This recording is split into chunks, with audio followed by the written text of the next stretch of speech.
Very good morning, my dear students of class ninth. Please open chapter number 3 of your poetry book, The Bengal Sailors by Sarojini Naidu.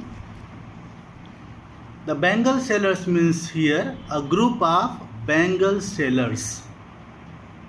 A group of Bengal sailors. The Bengal sailor is the speaker of this poem. If the question comes in examination, who is the speaker? Your answer will be the Bengal sailor is the speaker. And the tone is happy and joyful. The tone of this poem is happy and joyful. Here, stanza 1. Open your book at page number 14. Bengal sailors are we. We means here the Bengal sailors. Bengal sailors are we who bear our shining loads to the temple fair. Who will buy these delicate, bright, rainbow-tinted circles of light, lustrous tokens of radiant lives for happy daughters and happy wives? The first stanza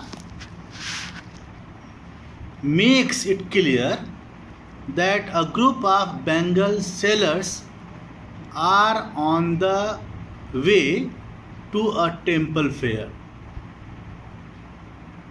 A group of Bengal sailors is going to a temple fair so that they could make some money by selling bangles.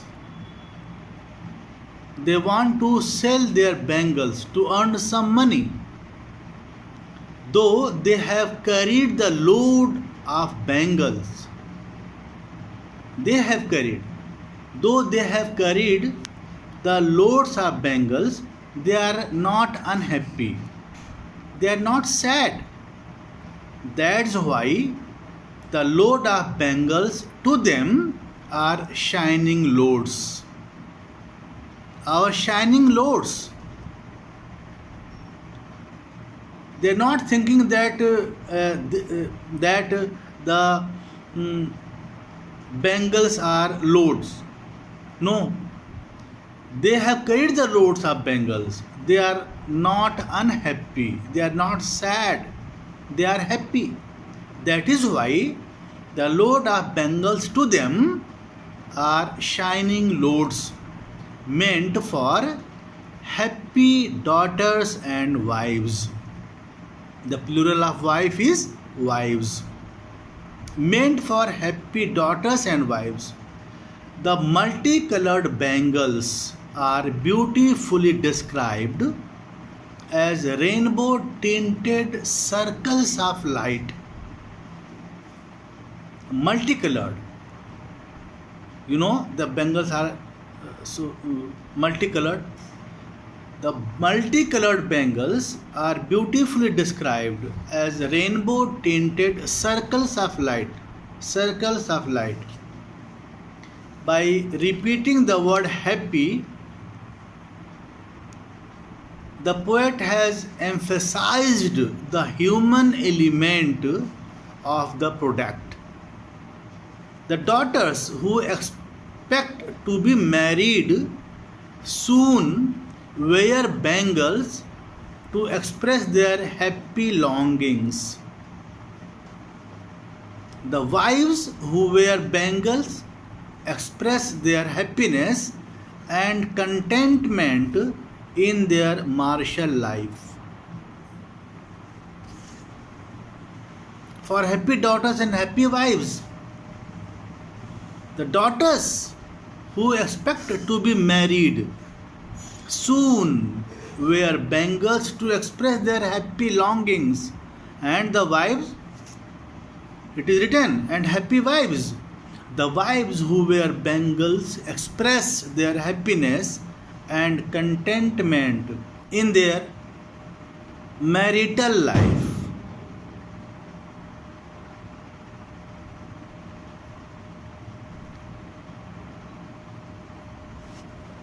Now, stanza number 2. Some are meet for a maiden's wrist, silver and blue as the mountain mist. Some are flushed like the birds that dream on the tranquil brow of a woodland stream.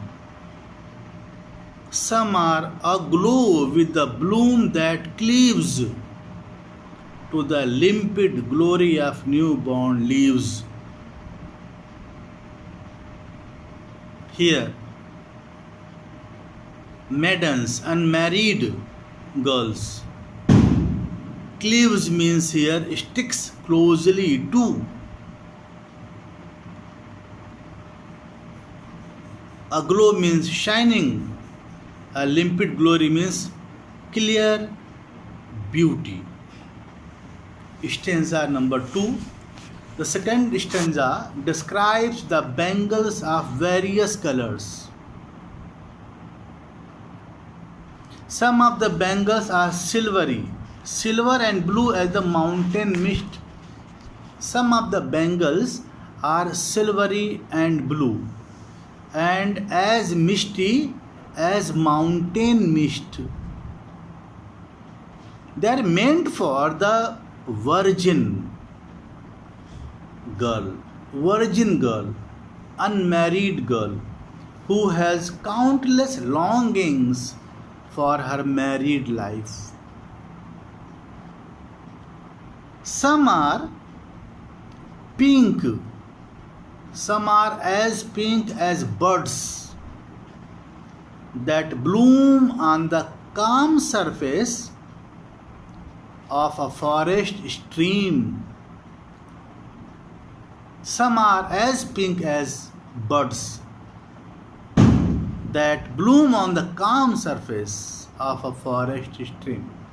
Some of these bangles are shining green, whose freshness is close to the vivid beauty of the newborn tender leaves, soft leaves. All these kinds of bangles are suitable for unmarried girls. Their colors express their tender longings. They are longing for. Their colors express their tender longings.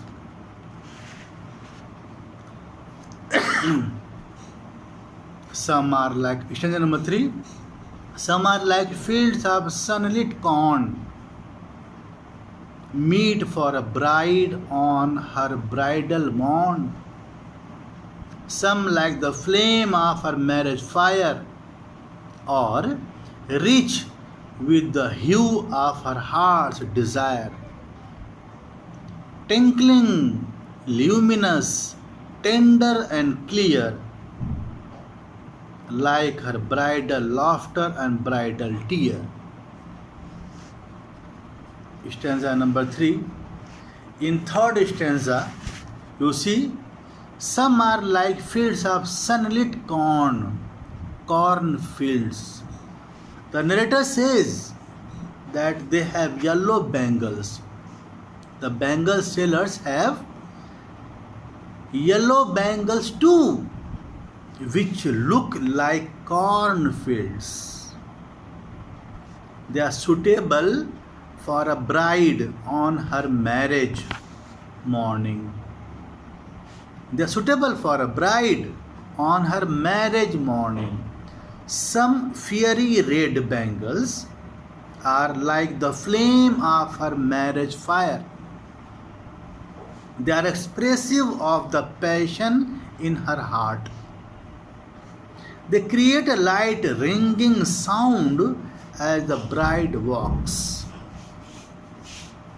They are shining and delicate as the laughter of the bride as she is getting married, then laughter, or her tears as she weeps at the separation from her parents, or her tear as she weeps at the separation from her parents, or reach the hue of her heart's desire, tinkling, luminous, tender and clear like the bridal laughter and bridal tear.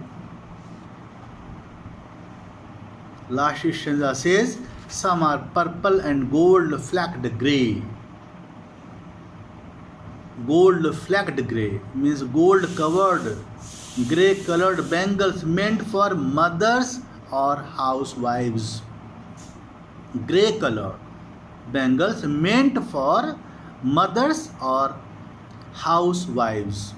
Some are purple and gold flecked grey for she who has journeyed through life midway, whose hands have cherished, whose love has blessed, and cradled fair sons on her faithful breast, and serves her household in fruitful pride, and worships the gods at her husband's side. The fourth stanza describes the bangles for housewives or mothers who have given birth to their children. Some of these bangles are purple in color and some are gold flecked grey.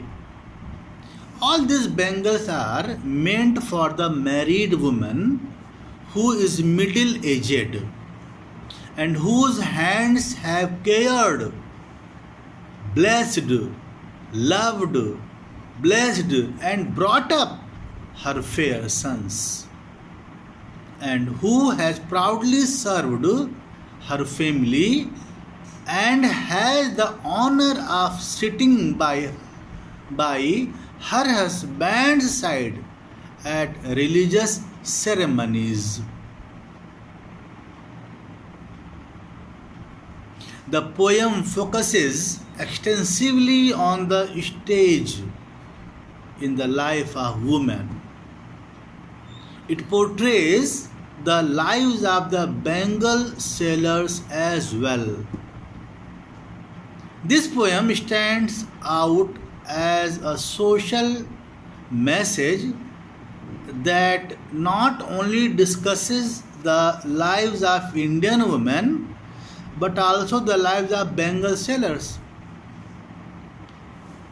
3 stages of woman: as a maiden, as a bride, and as a mother. The bangles are a part and parcel of woman's life in India. Each color or type of the bangle represent each stage in her life. Dear student, by this way, this poem is completed. If you have any problem, please ask me. Thank you so much.